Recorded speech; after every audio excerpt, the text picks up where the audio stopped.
오늘 읽으신 본문 요한복음 7장 53절로 8장 11절 말씀을 통해서 죄 없는 자가 돌로 치라는 말씀으로 같이 하나님 말씀을 나누기를 원합니다.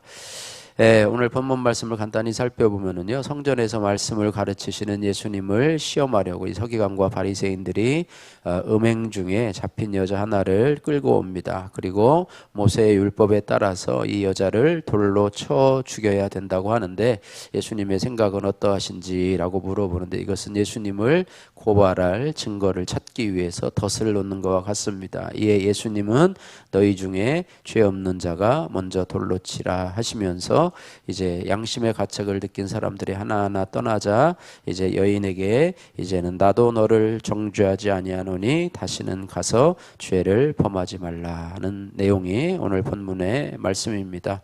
우리가 이 땅을 죄 없는 자로, 완벽하게 죄 없는 자로 살아갈 수는 없지만은, 그러나 하나님께서 우리에게 원하시는 것은 우리에게 반복적인 죄, 또 끊어야 될 죄들을 없애고 우리 삶 속에서 할 수 있으면 우리 죄 없는 삶을 살기를 원하십니다. 그래서 우리가 죄 없는 자로 살아가려면 어떻게 해야 되는가? 첫 번째는 사건을 대할 때 옳고 그름의 정죄를 그쳐야 합니다.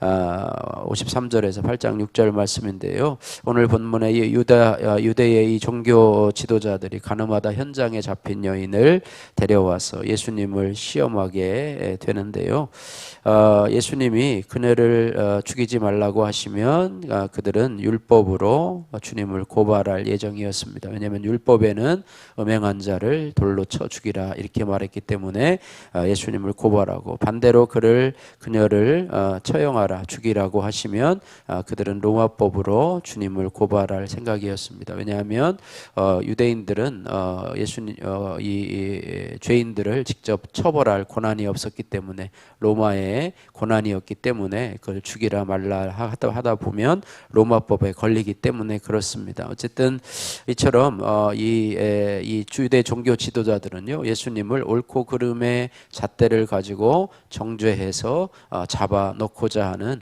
그런 잣대를 가지고 예수님께 다가온 것을 보게 됩니다. 우리가 죄를 짓는 이유는요, 이 옳고 그름의 잣대로 다른 사람들을 자꾸 정죄하기 때문에 그렇습니다. 우리 안에는 내 스스로, 그것이 옳지 않을 수도 있어요. 그런데 내 스스로 옳다고 생각하는 가치관이 있어요. 여러분마다 다 이게 있어요. 이렇게 하면 안 되지, 이렇게 하면 안 되는 거야, 이렇게 하면 저건 아니지, 이렇게 하는 그런 생각들이 있는데, 그런 거를 가지고 늘 사람을 정죄하고 판단하고, 오늘 종교 지도자들처럼 우리도 늘 사람을 정죄하고 판단하고 자신의 잣대로, 마치 그것이 무슨 대한민국 헌법인 것처럼 늘 우리 안에 그런 것들이 있어요. 그래서 그렇게 하다 보니까 우리가 하나님 앞에 죄 없는 자로 살지 못하고 늘 정죄하는 삶으로만 살아간다고 하는 것을 우리가 기억하시면서요, 이때 예수님께서는요, 사건 앞에서 먼저 침묵하시고 묵상의 시간을 갖겠지요. 참 어려운 것이, 예수님도 참 고민이 되지 않겠습니까? 이래도 잡히고 저래도 잡히는 상황 속에서 예수님은 먼저 침묵하시고 무언가를 땅에 쓰시는 것을 보게 됩니다. 우리가 적용할 때요, 우리가 하나님 앞에 옳고 그름으로 판단하고 또 하는 것, 또 하나님 앞에 어떤 사건들을 바라볼 때 우리가 예수님처럼 큐티책에 뭔가를 쓰고 노트에 뭔가를 쓰고 하는 것 참 중요합니다. 여러분들 그냥 생각만 하고 어떤 일을 넘어가는 거 하고요, 여러분이요 노트든지 아니면 컴퓨터로 하든지 해서 여러분 그런 사건들을 여러분 나름대로 정리를 한번 해보십시오. 참 글을 쓰는 것이 참 익숙하지 않은 세대에 살아가고 있는데요, 저도 어떤 일이 있으면 컴퓨터에다가 이렇게 내 생각들을 이렇게 쭉 써봐요. 그러면 생각하던 것 외에 더 깊은 내용들이 나오고 사건이 정리될 때가 있습니다. 그래서 여러분들도 노트 가운데 여러분 써서 내 속에 있는 생각이 무엇인지, 내가 지금 무엇을 고민하고 또 어떻게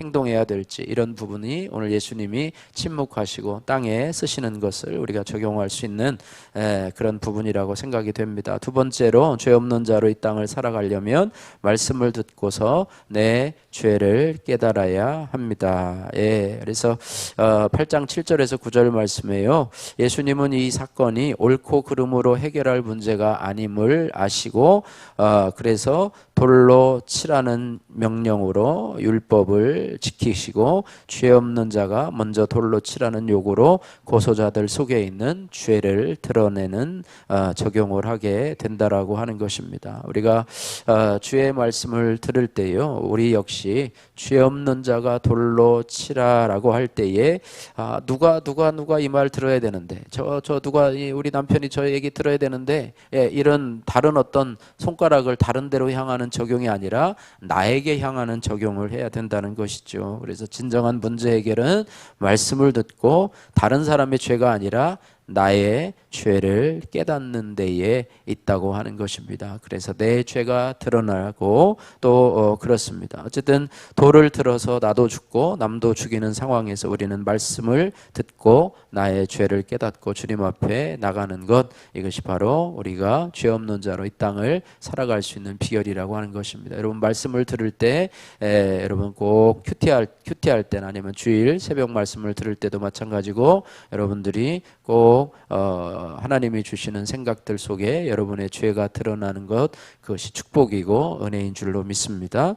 세 번째로 우리가 죄 없는 자로 이 땅을 살아가려면 앞으로는 다시 반복해서 죄를 범하지 않도록 우리가 지속적으로 적용을 해야 할 줄로 믿습니다. 오늘 8장 10절에서 11절 말씀인데요, 가늠한 여자를 정죄하고 예수를 시험하려 했던 자들이 주님의 말씀을 듣고 양심의 가책을 받아서 모두 자리를 떠나게 되지요. 예수님은 홀로 남은 여자에게 나도 너를 정죄하지 아니한다. 그리고 또 무슨 말씀을 하시냐면 가서 다시는 죄를 범하지 말라 말씀하고 있습니다. 이 말씀은 현재 명령법으로 앞으로 계속해서 죄를 짓지 말라, 한 번이 아니라 한두 번이 아니라 앞으로 계속해서 죄를 짓지 말라는 뜻입니다. 그래서 우리도 마찬가지예요. 반복해서 짓는 죄는 참 끊기 어렵고요, 죄가 너무 뿌리가 깊은 것은 참 끊기가 어렵습니다. 이것을 중독이라고 하는데요,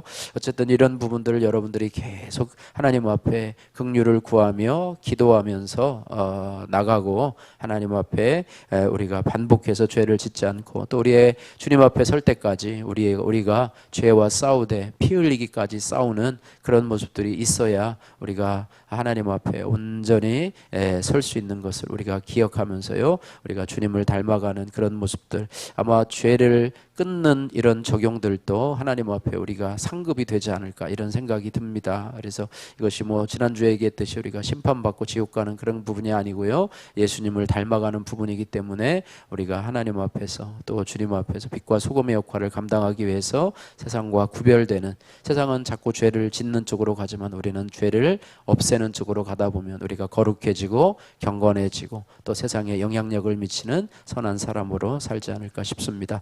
제가 문제 부모입니다라고 하는 배현지님의 큐티인 간증입니다.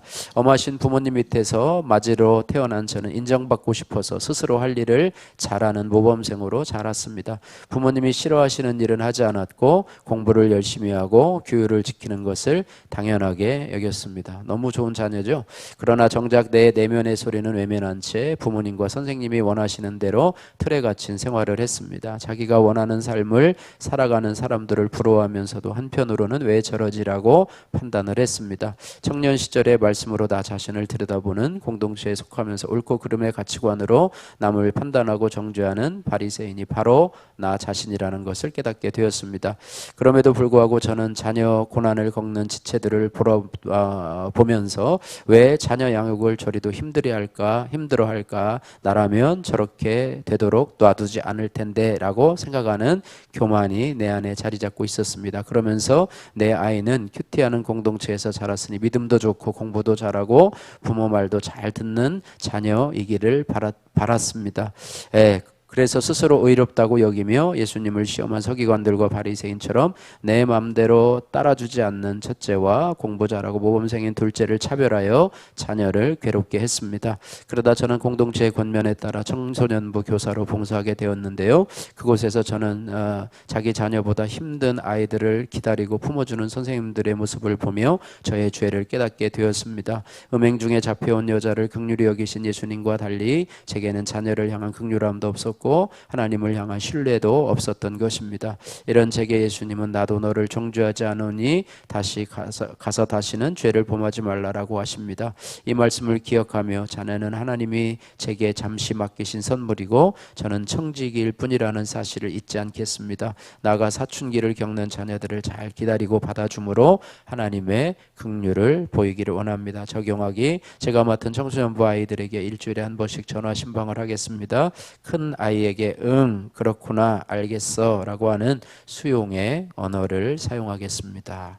바라기는 저와 여러분들이 죄 없는 자가 먼저 돌로 치라는 적용을 하시면서 말씀을 듣고 우리가 옳고 그름의 잣대가 아니라 나 자신에게 먼저 적용하고 내 죄를 바라보며 경건함으로 거룩함으로 나가는 저와 여러분들 되시기를 주님의 이름으로 축복합니다.